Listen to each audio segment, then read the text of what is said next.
The old timer says, not since they put the highway in. Oh, thank you, sir. Okay, so those are just a couple little things I wanted to lay on you. Can you hear me without this? Yeah. I brought a few artifacts that you are allowed to fondle.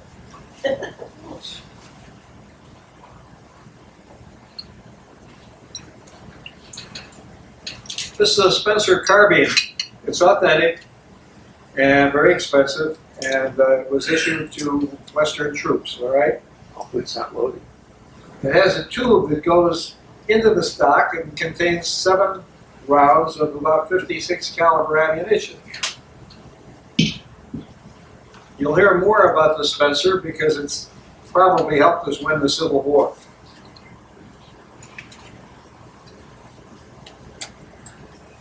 This is a Springfield. It's also authentic, and it was built on stored stocks of muskets. They took the musket, they broke it down, and they rebuilt it as what they call the Springfield. All right, single shot, hard hitting, flat trajectory, easy to maintain. It has only one tiny problem. It's good in combat if you're in regular combat with another army, because you can load the shells one at a time and shoot them. However, if the barrel overheats, it grips the cartridge, and then the extractors pulls the head off the cartridge, and you wind up with a shell inside the barrel. Now, the manual of 76 said, take a stick and put it down the barrel and hit it with your boot. It also said you could take a penknife and pry it out, all right, which actually was done during the battle. This is a Winchester. It's not a cheap cowboy 30-30, it's a 32 caliber. You can knock down big game with this thing. 15 rounds. Now, if you're in combat, which one would you rather have? You didn't get this one. All right, so with that out of the way, we have here a Colt replica. It's built by Uberti and Company, and it's the best in the business. It is the most accurate replica of a Colt 45. The soldiers were given these, and they were even given bullets, okay? You'll hear more about that. So, when the talk is over, you can come and play with these things if you wish. I'm going to rely on technology that I learned when I was a child. Somebody says, why don't you go to the other forum? I said, well, it's $1,000 if I do, and I'm not prepared to do that. Okay, so.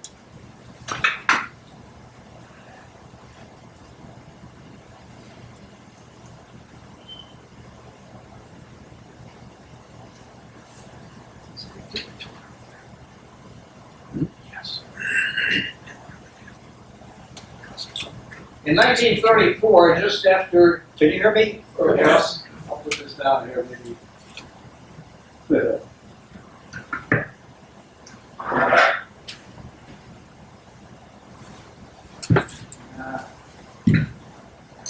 try that. How's that? Yeah. All right. In 1934, just after Libby Custer's death on April 4 of 1933, Frederick F. Vandewater published a powerful book entitled Glory Hunter, The Life of General Custer.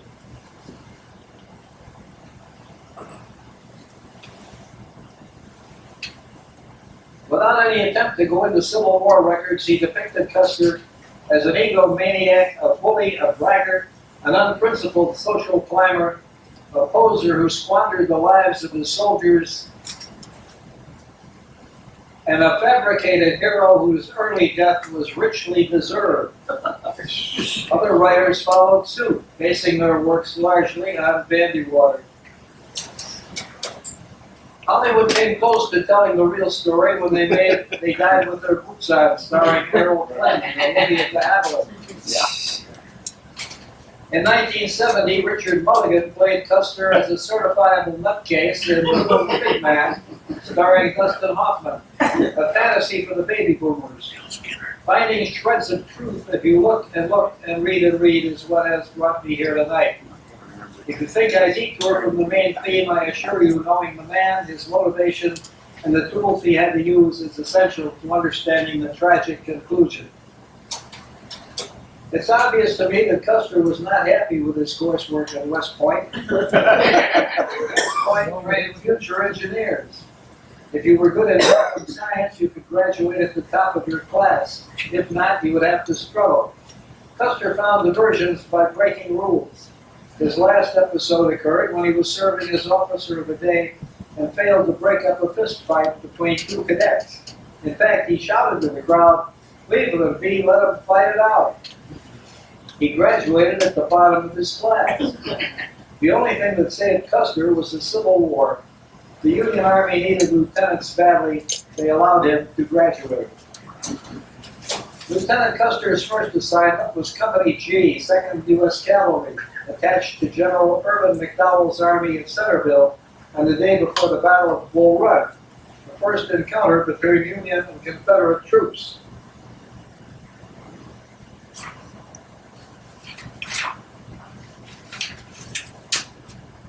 The Union Army faced Confederates under General P.T. Beauregard.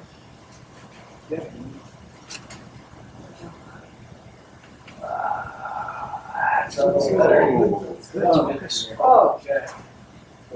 There was mass confusion as untrained units on both sides faced each other. Some Union units were clothed in gray, some Confederate units were dressed in blue. For a time it seemed like the Yankees would gain the upper hand. But in the afternoon, Confederate reinforcements arrived by rail and threw themselves into the battle. The Union forces broke and ran.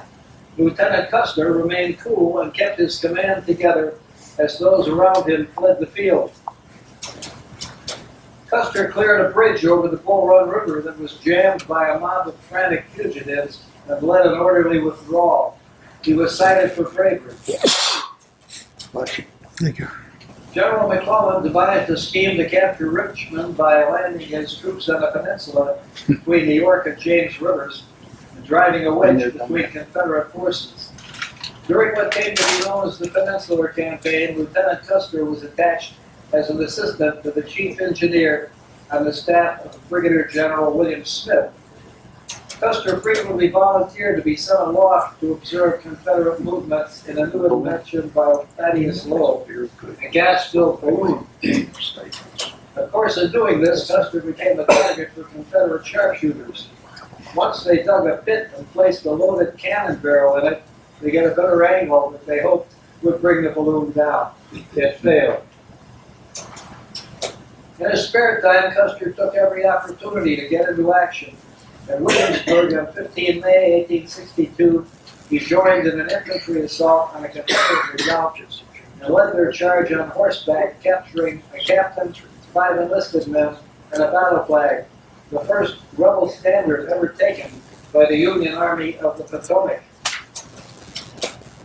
On May 22, 1862, Custer plunged into the Chickahominy River and made a daring reconnaissance of Confederate positions on the other side of the river. He returned and led a lightning raid across the river again and cut off a rebel observation post. He reported his action to General McClellan and was offered the staff positions. On 5 June, he was promoted to captain, but lost that rank later when Lincoln removed McClellan from command. Custer is shown here with a West Point classmate, James Washington, who became an early prisoner of war. In the spring of 1863, Custer was attached to the staff of Cavalry Corps Commander Major General Alfred Pleasanton. The The general became very dependent on Custer for his accurate information on his enemy positions and movements. Custer had the ability to scan a field and locate the enemy, who had not yet learned the art of camouflage. Custer used his position as Pleasanton's aide to make corrections on the battlefield and was never questioned by his superiors. On 21 May 1863, General Pleasanton sent Custer on a dangerous amphibious raid far into Confederate territory. Custer and his detachment burned 2 enemy schooners and a bridge, captured 12 prisoners, 2 boxes of badly needed boots and shoes, and 30 horses. He did not lose a man. Brandy Station, 9 June 1863. The Union cavalry attacked the camp of Jeb Stuart on 9 June.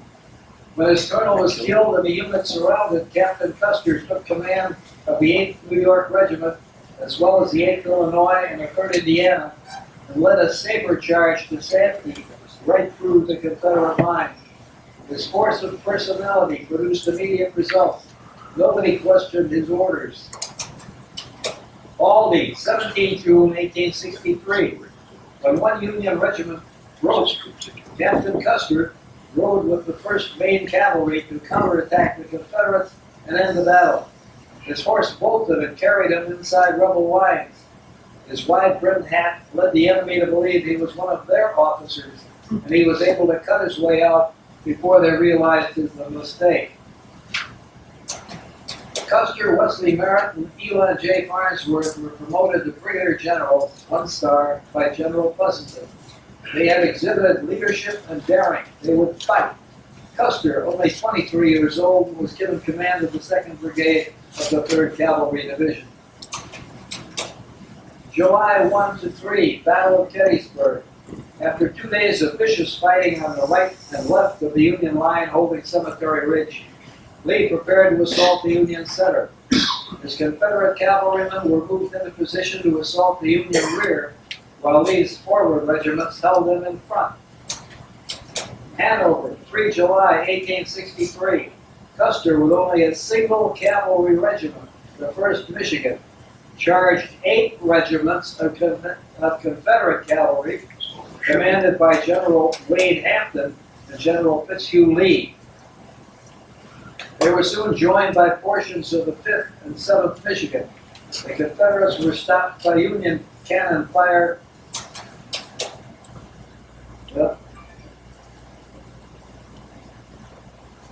That's Hampton, okay? All right. Custer's charge broke their lines, creating panic in their ranks and causing the enemy to flee in a disorderly rout. Nice drive. Many Union units now were armed with the 7-shot Spencer rifle or carbine. Some had made plans to obtain Spencers at their own expense, like Colonel John T. Wilder's Lightning Brigade. Wilder authorized a $4,000 bank draft and accepted promissory notes from his men to repay him a few dollars each payday. This move so embarrassed the Ordnance Department that they procured them for Wilder. It was clearly a decisive weapon on the battlefield. Once you fired one, you wanted nothing else. Custer up and dismounted a portion of his command and used them as infantry to support a cavalry charge. Toward the end of the war, a wooden case called the Blakesley Quick Loader was provided that held 10 cartridge sleeves, giving a single individual 98 rounds, the firepower of an entire infantry squad. Spencers were captured from time to time by the Confederates, and southern factories were unable to produce reliable ammunition for them. Falling Waters, 14 July 1863. General Meade was criticized for not pursuing Lee's retreating army after the exhausting Battle of Gettysburg, and Custer had no inhibitions in that regard. A 2.5-hour fight developed as Custer pursued Robert E. Lee's divisions as they attempted to cross the Potomac River into friendly territory after the battle. Custer led a series of charges that further punished the retreating enemy. Custer's Michigan Brigade captured 3 battle flags, 2 guns, and over 1,500 prisoners. Union losses were 29 dead, 36 wounded, and 40 missing. The next spring, on March 19, 1864, Custer said goodbye to his mentor, General Pleasanton, who had been reassigned by General Grant. U.S. Grant was created a lieutenant general for his success in taking Vicksburg and given command of the entire Union Army. He quickly began shuffling commanders, looking for the most aggressive. The amiable Pleasanton is sent west, and General Judson Kilpatrick, roundly cursed as killed cavalry by his own troopers, replaces him and joins Sherman for his march to the sea. April 15, 1864, Custer meets Phil Sheridan and finds they have much in common. Custer learns that his Michigan cavalry has been moved to the senior one-star position in the Cavalry Corps, 1st Brigade of the 1st Cavalry Division. High honor. Yellow Tavern, we're getting some... anyway. We tried to set this better. Oh.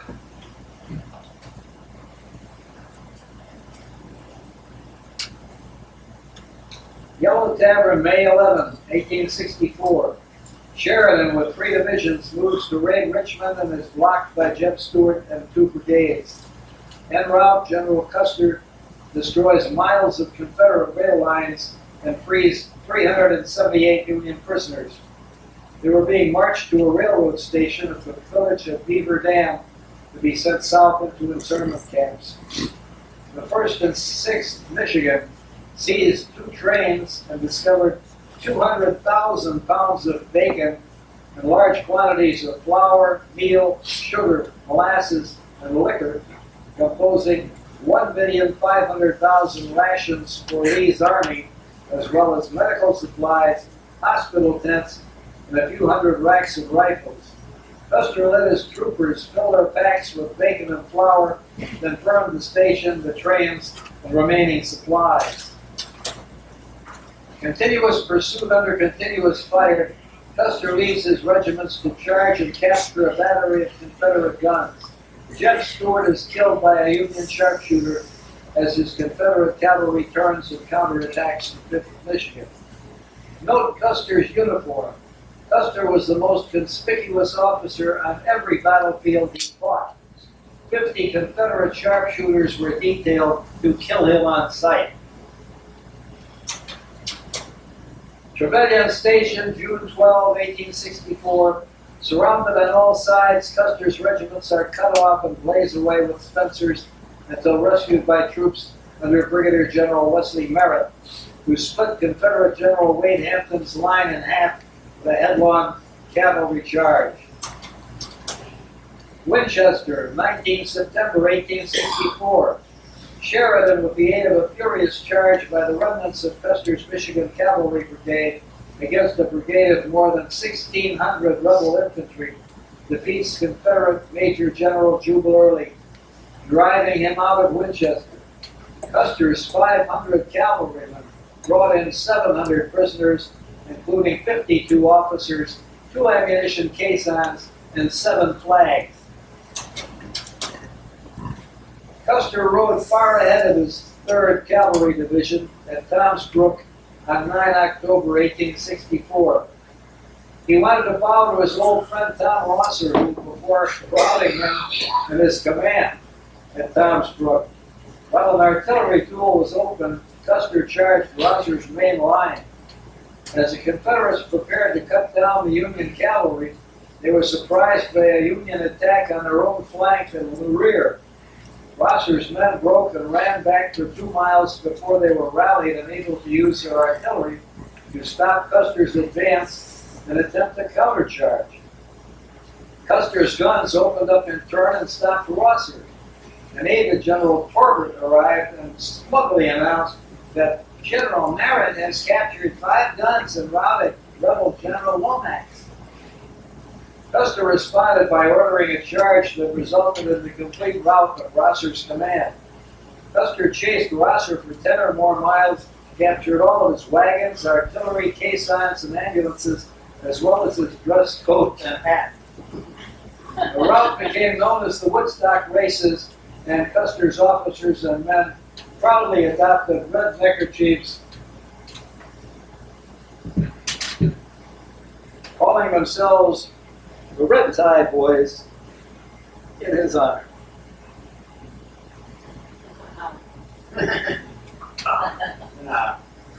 Yes.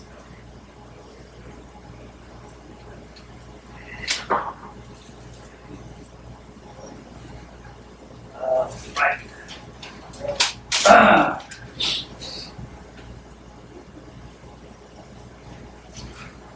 Cedar Creek, 19 October 1864. Sheridan's troops were surprised by a dawn attack when he was away from camp. He returned, rallied his troops, and led a devastating counterattack that inflicted 3,000 casualties on the enemy and forced Confederate General Early to abandon most of his artillery, all of his ambulances, baggage, forage, and ammunition wagons. In the early stages of the battle, Custer's 3rd Cavalry Division was one of the few formations to stand firm against the Confederate attack, and he held the line until the Union counterattack began. Custer led a brilliant charge that turned General Early's retreat into a panic-stricken rout, and his troopers captured 5 battle flags, 45 artillery pieces, numerous prisoners, horses, wagons, and supplies. Custer was ordered by Sheridan to bring the official report of the battle to Washington, along with 13 Confederate battle flags and the men who captured them. The grand parade followed, and Secretary of War Stanton gave Custer a promotion on the spot to Major General. Waynesboro, 2 March 1865. Custer pursued General Early to the small village of Waynesboro and spotted a weakness in the Confederate line. Custer had Colonel Bennington dismount 3 regiments of his 1st Brigade, all armed with Spencer carbines, and move them around the Confederate left within the cover of the woods near a river. He had Colonel Wells send a line of mounted skirmishers to hold the rebels' attention in front, while the 3rd Brigade massed for a charge. A battery of Federal horse artillery was brought up to sweep the rebel line.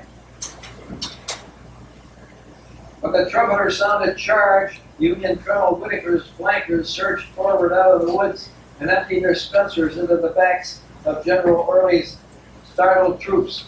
The Confederate infantry stampeded. Their gunners stood fast until overwhelmed by Custer's cavalry. Custer's troopers tore through the running mob, then halted, turned around, and prevented the enemy's retreat. Custer's men captured 1,600 prisoners, 11 cannon, 17 Confederate flags, and all of the Confederate baggage and supply train, consisting of 200 wagons and ambulances. 5 Forks, 1 April 1865, one of the hottest fights of the war. Confederate forces, about 19,000, were led by Major General George Pickett and were ordered to keep roads open to allow Lee to retreat toward Richmond. Pickett chose instead to attack with his infantry. Custer prevented a rout. Custer had the troops put up barricades with fence rails and level their Spencers. They lay still until Pickett's infantry were within short range. They opened fire and stopped the attack. Pickett withdrew to 5 Forks and set up a strong defensive line.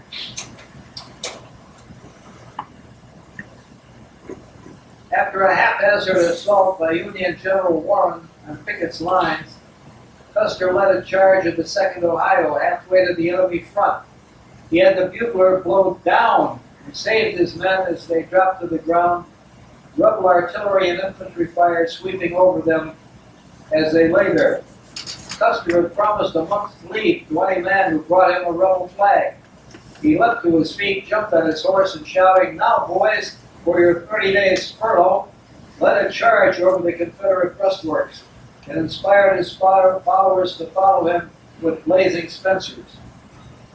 Custer blocked the Confederate retreat with the 3rd Cavalry, and trapped 5,000 of the enemy. That stroke destroyed Pickett's division. Many fled.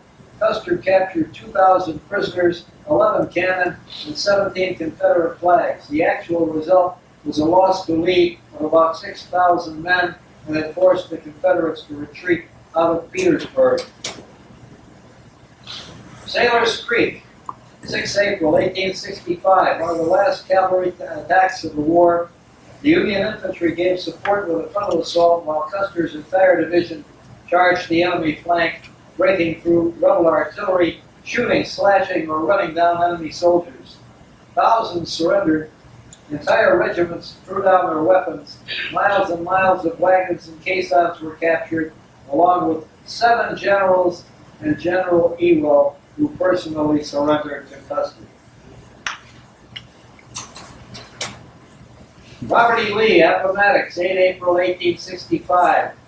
Lee considered uniting with General Johnson and retreating to the mountains to carry on a guerrilla war. At sunset, Custer was 2 miles from Appomattox Station. He moved the 3rd Cavalry into a park. A Confederate deserter was brought in and stated that 4 defenseless trains full of munitions and supplies were waiting for Lee at Appomattox. Custer had his brigades immediately mounted and captured the station and its trains. Fired upon by Confederate artillery, Custer ordered the 2nd Ohio to follow him, and they captured 24 guns. Custer's cavalry, unsupported by infantry, held the station against Lee's entire army.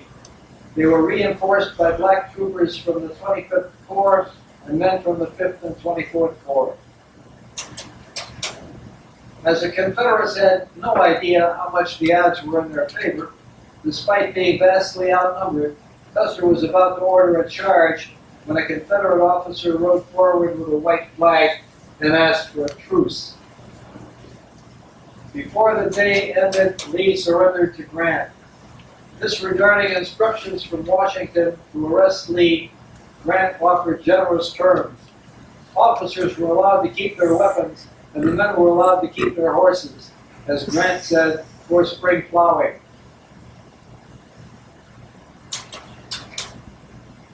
Sheridan threw down $20 in gold for the small pine table on which the surrender document had been written. He gave the table to Custer to give to his wife Libby and sent her the following note: "My dear madam, I respectfully present to you the small writing table on which the conditions for the surrender of the Army of Northern Virginia were written by Lieutenant General Grant, and permit me to say, madam, that there is scarcely an individual in our service who has contributed more to bring about this desirable result than your gallant husband. Very respectfully, Phil H. Sheridan, Major General."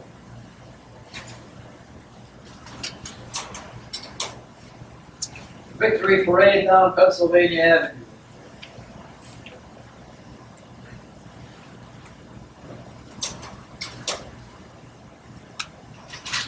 Custer montage. At the war's end, Custer was a national hero.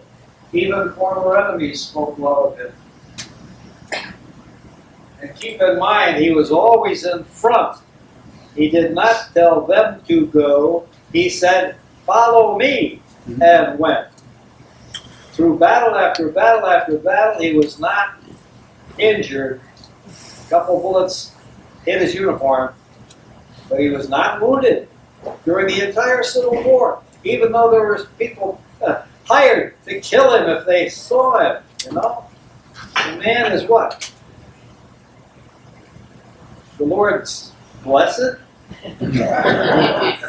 Boy, I don't know. Okay, fine. But the weapon that contributed the most to the victory were the Spencer rifles and carbines, the brainchild of 24-year-old Christopher Minor Spencer. In the first 2 years of the war, the aging chief of ordnance, Brigadier General James Wolfe Ripley, was suspicious of the new breech loaders and believed they wasted ammunition. Even with a direct order from President Lincoln, he canceled or reduced the numbers of Spencers under contract time and time again with various excuses. When Oliver Fisher Winchester offered a 15-shot Henry rifle, the invention of his general manager, Tyler Henry, Ripley bought fewer than 2,000. Meanwhile, individuals and state units found ways to acquire them. At the Battle of Hoover's Gap, Colonel Wilder's regiment of mounted rifles armed with Spencers they had threatened to buy themselves defeated a whole Confederate brigade. The surviving rebels said they thought they had been outnumbered 5-1. But once Ripley was retired with a commendation and replaced by Brigadier General George Ramsey, the government bought 12,471 full-length Spencers and 94,196 carbines. That's a lot. With the end of the war, the government sold many in surplus, flooding the civilian market. Oliver Fisher Winchester bought the most and even bought the Spencer patents when the assets of the Spencer Repeating Rifle Company went on the auction block in 1869. Many found their way into the hands of Reservation Indians thanks to unscrupulous government agents and thus passed into the possession of hostiles.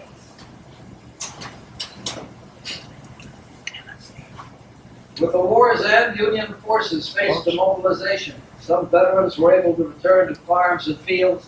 Others went back to their pre-war pursuits in commerce and industry. Some remained in the military, most in much lower grades. Custer took a reduction to lieutenant colonel. U.S. Grant, the national hero, commander of the entire Union Army, holding the same rank as George Washington. Wow. Became president of the United States. He surrounded himself with old cronies and new flatterers and seemed to ignore the evidence of fraud and corruption that appeared all around him.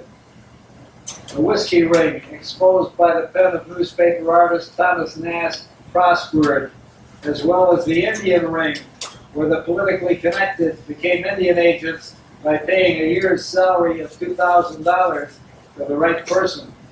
They became rich by overcharging the soldiers at army posts and cheating the Indians at trading posts. They were expected to multiply their investment by 10. William Worth Belknap, Grant's good buddy, was appointed Secretary of War and profited handsomely until forced to resign just before a congressional investigation was launched by Congressman Clymer of Pennsylvania into expenditures by the War Department. Custer was called before Clymer's committee and testified to the fact that unscrupulous Indian agents who bought their jobs were not only charging high prices and stealing government subsidies to the Indians, but trading guns and whiskey to them as well. Custer claimed that boatloads of guns were going up the Missouri to be traded for hides and gold dust and implicated Grant's friends and relatives. Particularly Grant's brother Orville. Orville! Grant exploded. Grant could simply not accept the facts. He called Custer a traitor, a turncoat to those in his circle. He never forgave Custer for being a whistleblower. He would walk down the aisles of the White House, mumbling under his breath, Custer. I mean, he was crazy at Custer, right? So Grant blocked Custer from joining his cavalry command for the upcoming campaign of 1876. Now, the Indians had been quite active during the Civil War when most Army regulars and reserves were ordered east to replace losses in the Union ranks. The Minnesota Massacre in 1864, touched off in part by a callous post-trader who refused to give Indians credit when government subsidies were delayed, cost many civilian lives. The Indians said, "Our children are starving." Trader Anton Myrick said, "Let them eat grass." When his body was found some weeks later, the mouth was stuffed with grass. From Texas to the Dakotas, and especially in Kansas, homeowners and travelers were at risk as they struggled to survive in the Great West. Buffalo hunters were frequently targeted by the tribes as the Indians found more and more carcasses rotting on the plains. And buffalo hunting was a lucrative business. A hunter did not really have to ride into the herd. All he had to do was find a comfortable spot on a hill and decimate the herd with a 50 caliber rifle. The buffaloes did not stampede when their neighbors dropped. And all you had to do was shoot and shoot until you had a good wagon load for the skinners. The Indians found it harder and harder to locate the buffalo to feed their families and fumed over the waste. The government was content to let the slaughter continue because as the herds shrank, the Indians would be forced to become more receptive to adopting the reservation life they planned for them or starve to death. That's how the herds shrank from the outer lines to the inner lines. The nation was ambivalent when it came to the Indian. Following the writings of European romantics and Quaker missionaries, many Easterners were prone to see the Indian as a noble savage who only had to be gently persuaded to adopt civilizing influences. Author Helen Hunt Jackson wrote a book entitled A Century of Dishonor and targeted Colorado Colonel Chivington as her evil poster boy for his attack on the Indians at Sand Creek, ignoring the Indians' earlier outrages in Kansas and Colorado. Westerners on the raw edge of the frontier had an entirely different view of things. Indians tortured, killed, and mutilated their enemies, be they men, women, or children. Old-timers reminded friends, save the last bullet for yourself. White women's scalps were highly prized in the tribes. Women's hair was woven into finger rings. The army was caught in the middle, usually arriving too late to prevent a tragedy. When Indians were pursued, they scattered. When they outnumbered you, they attacked. Ambushes were common, as Captain Fetterman and others found out to their dismay when he disobeyed a direct order not to follow decoys over Lodge Trail Ridge. Fetterman and his second in command killed themselves when they found they could not escape. When winter came on, the Indians would move close to a fort or go back to their reservations and plead for rations, giving all kinds of guarantees of friendship, blaming other tribes for their own depredations. When spring came, the ponies would feed on the young prairie grasses, fatten up, and gain their strength back. Then the Indians would return to the warpath. They were taught in childhood that honors and status in the tribe were only obtained by stealing horses and killing enemies. The government was reluctant to add more regular army troopers to the forts in the west. After all, it cost about $300,000 a year just for supplies, transport, and services to keep an infantry regiment in the field, and double that for a cavalry regiment. The War Department gave authorization for the Army to enlist civilian contractors to pursue and chastise the Indian raiders. My goodness. Hiring contractors? Oh, okay. Now, George A. Forsyth, standing behind Custer, was allowed to enlist 50 frontiersmen. They were armed with Spencer carbines and a large quantity of ammunition.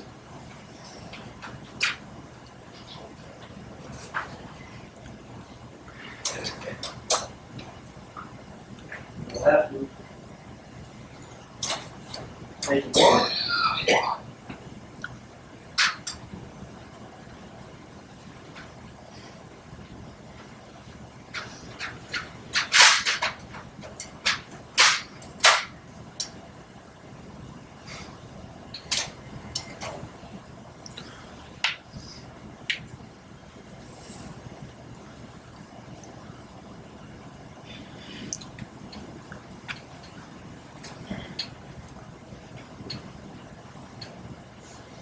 At a small sandbar in the fork of the Uricary River, later to be known as Beecher Island, Forsyth's command was attacked on September 17, 1868, by hundreds of Indians led by the noted chief Roman Nose. The fight went on for 6 days. Fortunately, Forsyth's men were armed with Spencer carbines and had plenty of ammunition, but had little food or water. Roman Nose was killed leading a charge. Reduced to eating the rotting flesh of their dead horses and mules, Major Forsyth sent out 2 scouts to get help from Fort Wallace. Later, 2 more volunteered. The first 2 never returned. The other 2 barely made it. After 8 days of suffering, they were rescued by Colonel Carpenter's 10th Cavalry, a black cavalry troop. Forsyth had 23 dead and wounded out of 51 men and officers engaged. Forsyth, wounded in 3 places, was casually reading a book with his back against a small tree when the rescuers found him. He refused to allow his leg to be amputated and eventually healed.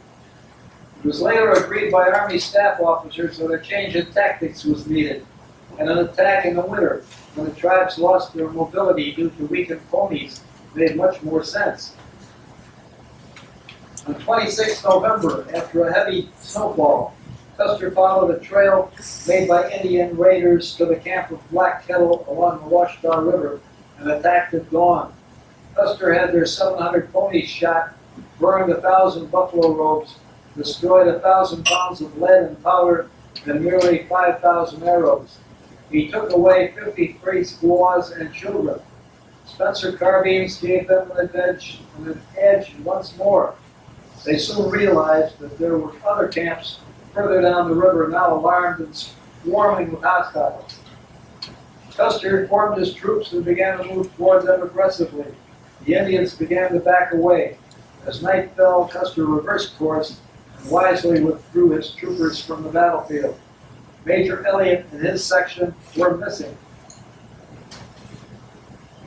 Custer reported later that an old Indian squaw had married him off to a young girl named Washita. His Indian scouts said the intent was to make him a member of their family so that he would protect them. Custer talked Sheridan into allowing him to keep her as an interpreter, although she did not speak or understand English. We have no photo of Washita, but Cheyenne women were good-looking and proverbially chaste. If they were caught fooling around, their brothers would cut the tip of their nose off. According to one source, Washita stayed with Custer for 4 months and later gave birth to a child the Indians called Yellow Swallow. Other writers claimed that she was 2 months pregnant when captured. Custer claimed that she was seduced by one of his sergeants. The child was lost months later when Dull Knife's band, including Yellow Swallow, broke out of the reservation and tried to flee to Canada. When spring came, Custer turned diplomat and secured the release of 2 white women who had been kidnapped by the Cheyenne. It was a combination of threats and presents that did the trick. Custer had taken Indian hostages too and threatened to hang them, so the Indians gave in. The Indians reported that Custer could speak well. Custer had learned sign language as a boy so he could communicate with his cousin who was deaf and mute. Apparently there were many similarities. In the fall of 1875, the government authorized Alfred Terry, General Alfred Terry, to force the issue of reservations. A message went out to all the Indian agents and traders that the Indians had to move to a reservation by January 1, 1876, or be considered hostile. Does this sound familiar? A few years later, in 1890, this would be tried by the Spanish Army in Cuba, and we would try it in Vietnam. That's why we had free fire zones, you know, if you're not in a camp, you're able to go. Sitting Bull, knowing the harsh weather would make travel impossible for the women and children, sent word that he would remain where he was. Let the general come. I do not need to bring guides. You do not need to bring guides. You can find me easy. I will not run away. On the 2nd of January, plans were made to send 3 Army columns out to corner the hostiles, fight them, and drive the survivors onto reservations. No thought was given to the possibility that the columns might not be able to communicate with each other once they left their bases. Colonel John Gibbon, who had commanded the famous Iron Brigade during the Civil War, would march his infantry south, then east, from Fort Shaw near Helena, Montana. General Crook would move north from Fort Fetterman. And Colonel Samuel Sturgis, 7th Cavalry, with General Terry, would move west from Fort Lincoln near Bismarck, North Dakota. Sturgis, however, was on detached service. leaving the regiment under the actual command of Lieutenant Colonel George Armstrong Custer. President Grant, still furious over Custer's testimony to Congress, continued to refuse to allow Custer to participate in the upcoming campaign. Sheridan and other officers asked Grant to reconsider.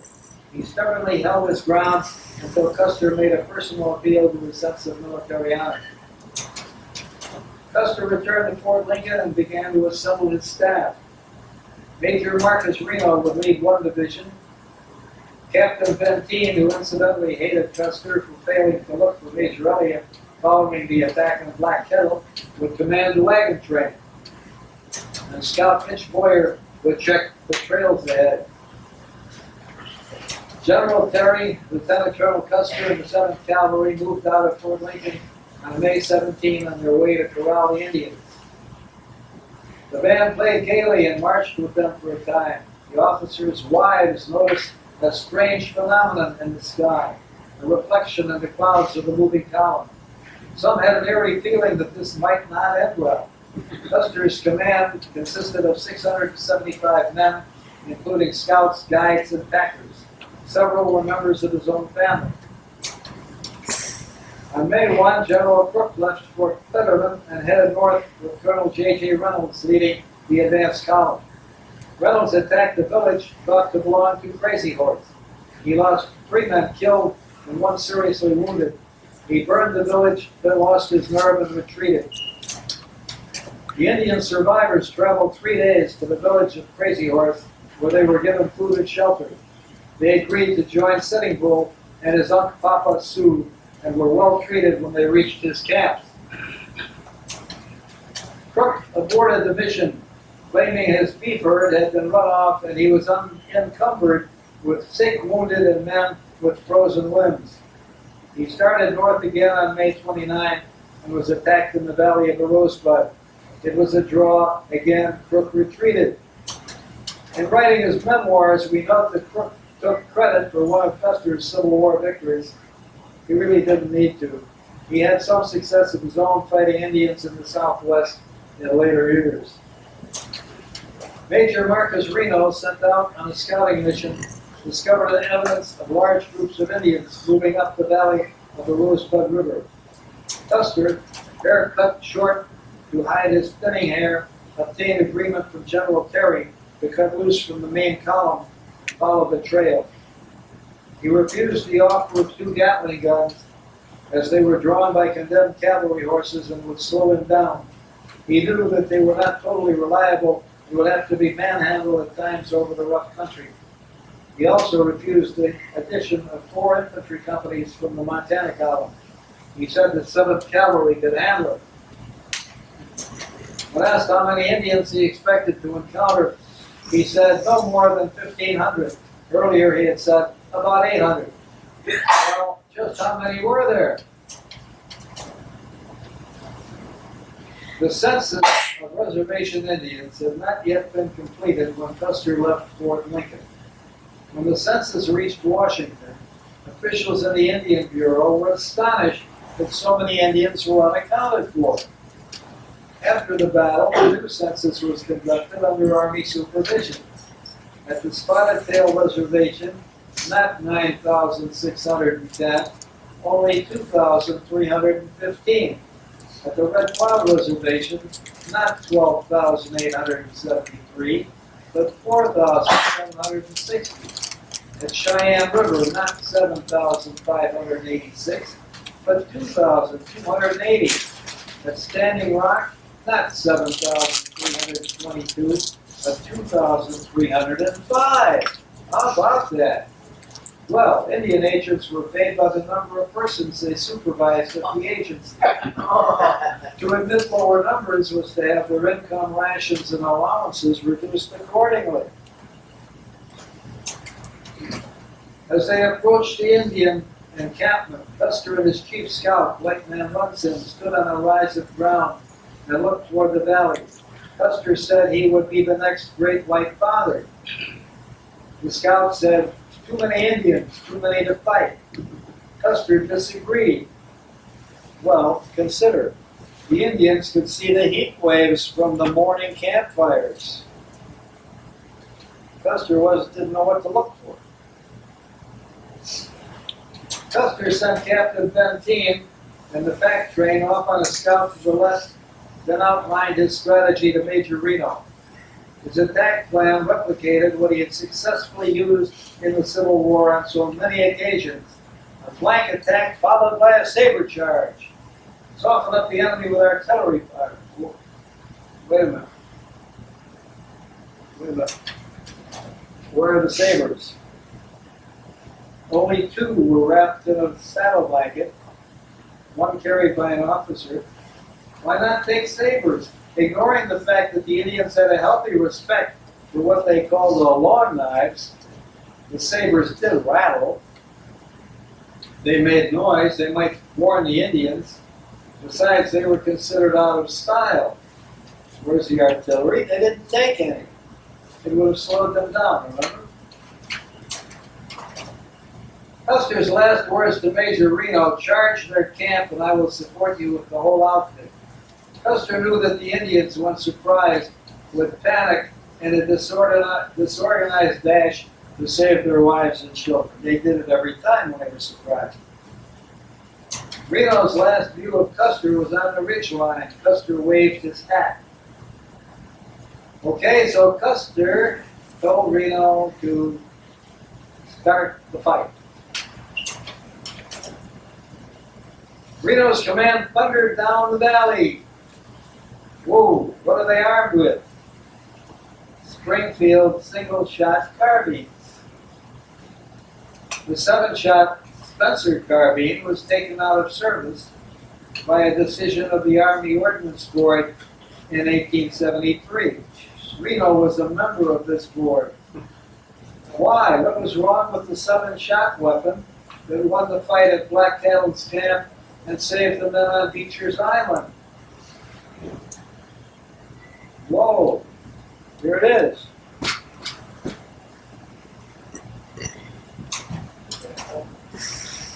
Spencers were issued to the post-war Indian Fighting Army in the Southwest, mainly the 9th and 10th Cavalry, manned by African Americans. Now, these soldiers were not appreciated by former Confederates, and some incidents did occur.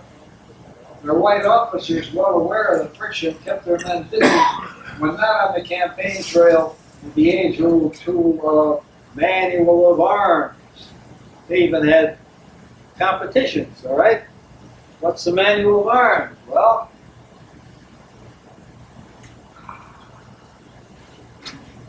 this is short arms, right? Shoulder arms, and eventually, when you're done the 6 or 7 movements, it's order arms, where you take the gun and drop it to the ground. Standard attention. Now, I don't know if you're aware of it, but black troopers that I ever ran into were sharp. By golly, when they did the manual of arms, they snapped to it. Now, think of the western frontier. These guys are competing against each other, platoon by platoon, and you have a weapon that has 7 rounds in a tube. Nose to tail, nose to tail, nose to tail. Now, you're not dealing with soft, grassy ground. When you drop this down like a Nazi salute, clicking the heels, it becomes important to slap it down. But if you do it too hard on hard ground, this thing would blow up and take the stock and half of your leg with it. Now, the Army does not advertise this, of course, but when they have their get-together in 1873, obviously they have to do something with the Spencer. That is a dangerous weapon in the hands of the troops. You never had this in the Civil War because you never did the manual of arms in the Civil War. But you certainly did it later, all right?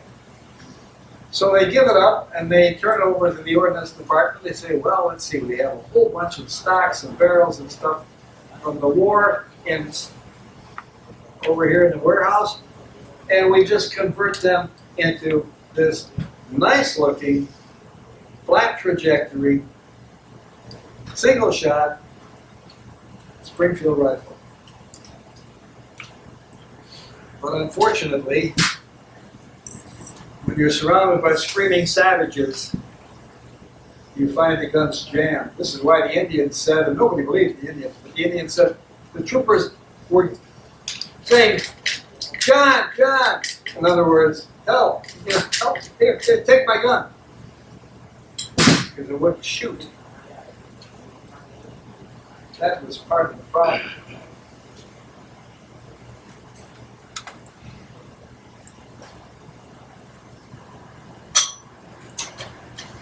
As Reno's cavalrymen halted their horses and dismounted to fight as infantry, because you can't load that thing when you're riding hell-bent for election on a horse. Even if you stuck a reins in your mouth, you still need a third hand to load it.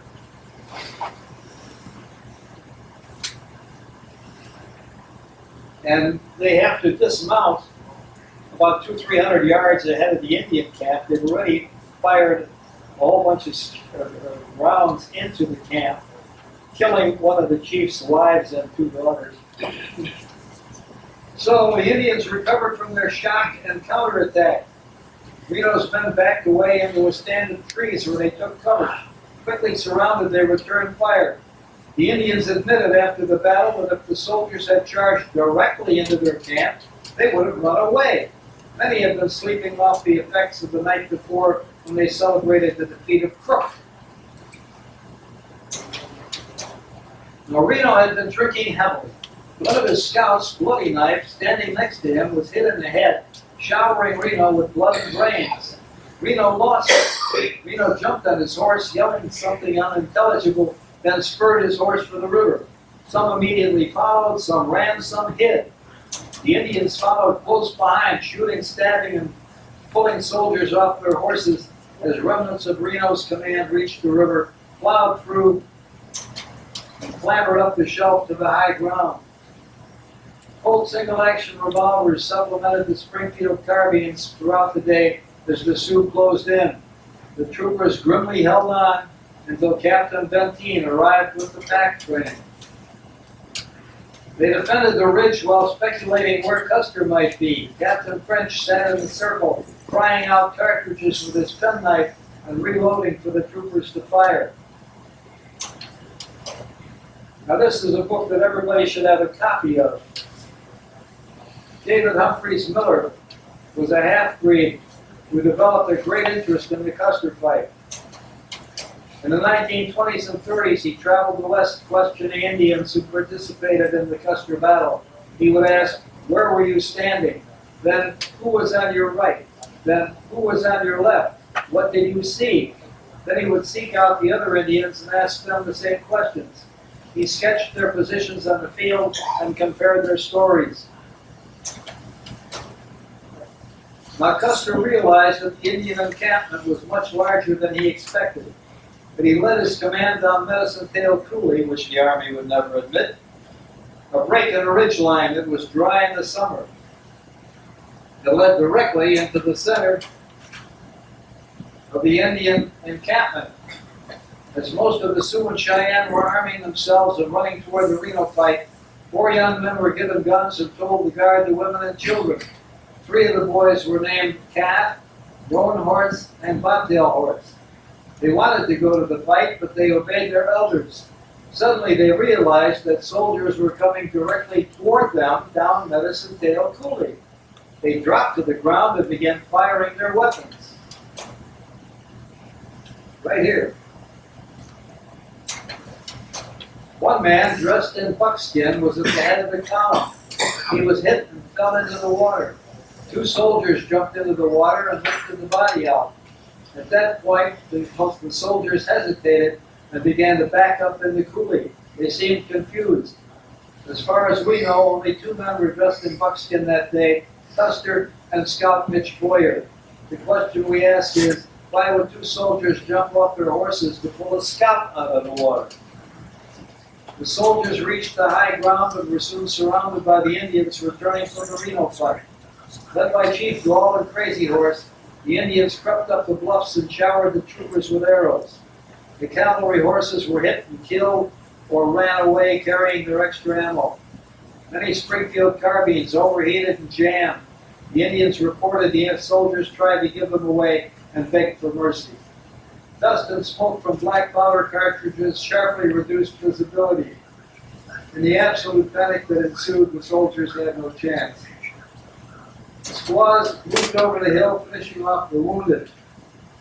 As their customs dictated, they butchered the bodies so they would not meet enemies in the afterlife with any fighting capability. Tom Custer's head was entirely destroyed, probably by a nail-studded club. He was only identified by the tattoo of an American flag, the Goddess of Liberty, and his initials TWC on one arm. Custer had dismissed his scouts before the battle, as they had done their job of leading him to the enemy. The youngest was Curly. Curly rode back to the river and hailed the headquarters steamboat far west. The boatman tried to interrogate him, but his knowledge of English was very limited. He made hand motions and drew symbols indicating a battle that had turned out badly. Later, reporters anxious for his story credited Curly with all kinds of tales. The next day, the Sioux and Cheyenne packed up, combed the ground with bodies for souvenirs, and moved out of the area. Terry's command found Reno and Benteen with their survivors and ultimately discovered the stripped and torn bodies of Custer's men. They reported that Custer was not mutilated, just shot twice, once in the head and once in the body. Was this a story to make Libby Custer feel better? According to the Indians, two squaws sat by the body and said, "Don't do anything to this man, he is one of our family." Of course, he was married to Washita. During a party in Oklahoma, he had once smoked a peace pipe with their tribe and promised not to fight them again. At that time, they warned him what would happen if he broke his promise. Now the squaws perforated his eardrums with a sewing awl so that he would listen better in the next flight. They also rammed an arrow up his penis. The question that Custer biographers have posed many times is why did Custer rush to battle rather than wait for help from Terry Gibbon and the half-hearted Crook? I suggest the following scenario. Mark Kellogg accompanied the Custer column. All the writers note that he was a journalist for the Bismarck Tribune, and his dispatches appeared in the New York Herald. Kellogg had replaced his editor Clement Lounsbury, who Custer had invited to come along on the trip, because Lounsbury's wife had taken ill. In my opinion, and most significant, is the fact that Kellogg was a telegrapher for the Army of the Potomac during the Civil War, and for most of his life was a telegrapher for the railroad. That's something I've never yet found in any book on the battle. Everybody says, yeah, well, sure, that newspaper guy. But nobody picks up on the fact that he was a lifetime telegrapher, all right? No. Custer was a Democrat. For the first time in our country's history, the Democratic Party decided to hold a convention west of the Mississippi. They chose St. Louis, Missouri. The delegates convened the convention on June 29, eventually selecting a little-known governor of New York, Governor Samuel J. Tillman, became their standard bearer for the election of 1876. If Custer had defeated the Indians on June 26, Kellogg could have written the story and ridden 2 days east to the telegraph station or gone downriver on the steamship far west to Bismarck to send the news to the convention. Custer was known to every household in the country. He was a living legend. His Civil War record was flawless. His election would have been a snap. He would have easily defeated the Republican choice, Rutherford B. Hayes, to become the next president of the United States. It seems fair to assume that this plan did not originate in Fort Lincoln. It came together bit by bit as the column moved along toward the Little Bighorn, and Custer saw the possibility grow in his mind. He had to hit the Indians before they had a chance to get away. He could not share the credit. He had the tools to do it. His past record gave him supreme confidence, and especially he had Kellogg to get the message out. Libby Custer spent the rest of her life writing and speaking about her husband. Like Sarah Brady, she was well paid for her appearances. She lived to a ripe old age of 91, dying in 1933, long after all the main players in her husband's saga had passed away. In recent times, a prairie fire swept over the battlefield, and for the first time since the battle, an archaeological dig was allowed. They found many shell casings where the Indians stood, confirming that many of them had modern firearms, Winchesters, Henrys, and even Spencers. Some found that they could collect brass from a battlefield, pry out the center, and press in a percussion cap used normally with a musket. After reloading with black powder, they could fire lead bullets from their recycled cartridges and capture the weapon. To summarize the facts, once again, the Army had no idea at all how many Indians had left reservations to join the Sitting Bull. Indian agents were well aware that if they reported a smaller number, they'd have their funds reduced. It was not in the interest of corrupt post traders to be accurate. Next, their best weapon, 7-shot Spencers, were taken away and replaced by a single-shot firearm that had been designed by the Army's Ordnance Department around surplus muskets.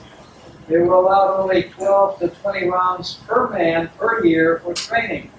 Before a campaign, they were allowed 60 rounds for target practice. A third of the cavalrymen were post-war recruits who had never been in combat.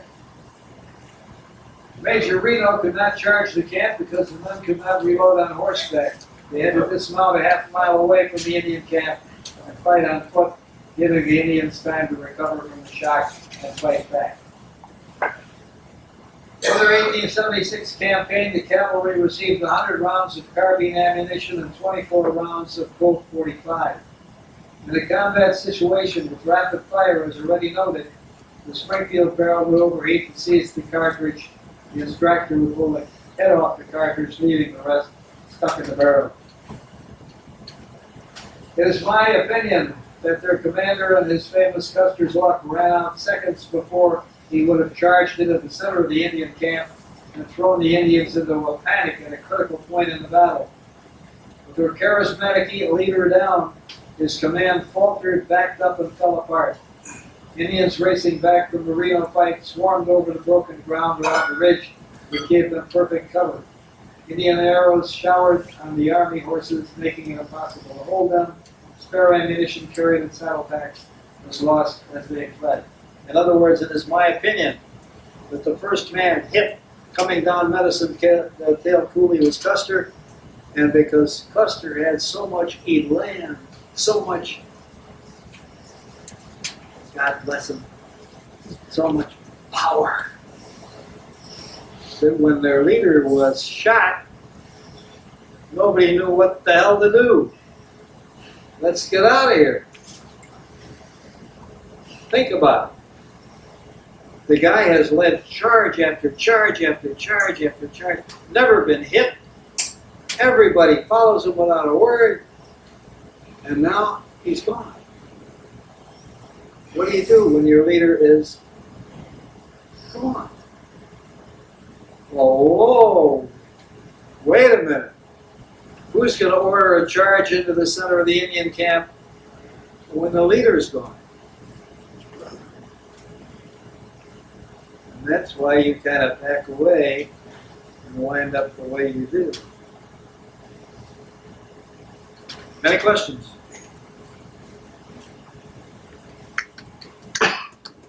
Yes, sir. Who was the second commander, senior captain of Custer's column, who would have taken command if Custer had fallen to the river? Well, there were 5 possibilities, but remember this command was led by Custer, Reno, and Benteen. And I don't know that they selected a second in command. Nobody anticipated that their commander was going to get killed. But they have a senior captain who would automatically rank in charge. I'm saying at that moment, in the middle of an Indian camp, everybody panicked. And the idea was how to get out of there and save yourself, you know. Wasn't his brother with him at the time? I'm sorry? Wasn't his brother with him at the time, Thomas? Thomas Custer? His brother, You're right. Tom, winner of two Two Medal of Honor. in the Civil War. Wouldn't he have been a logical choice to take up the command at that point?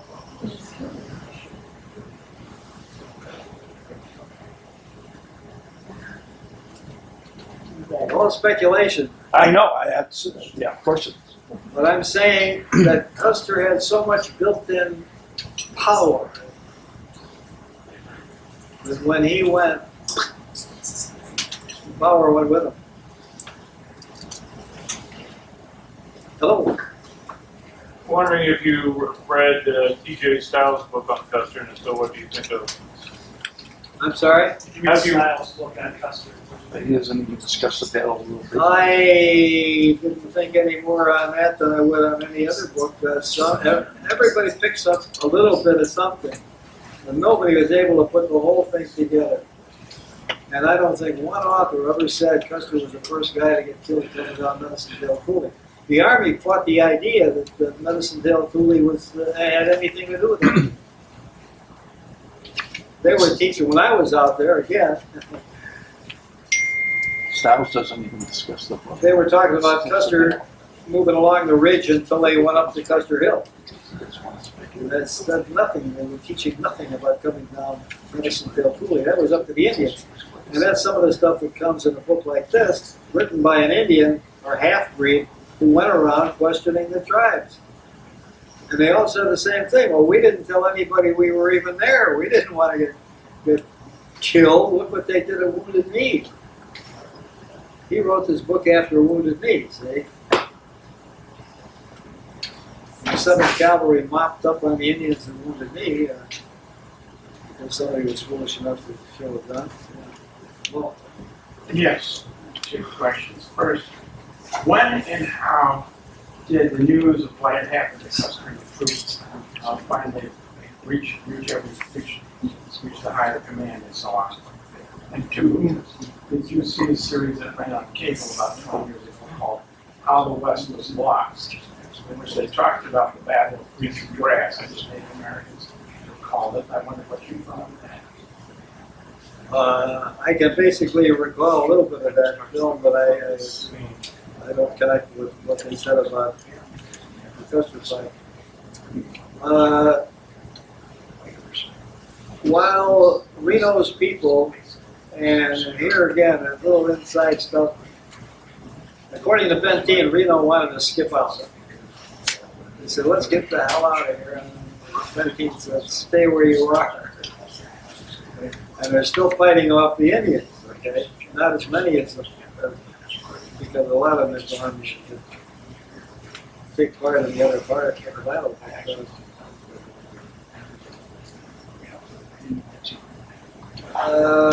The column under,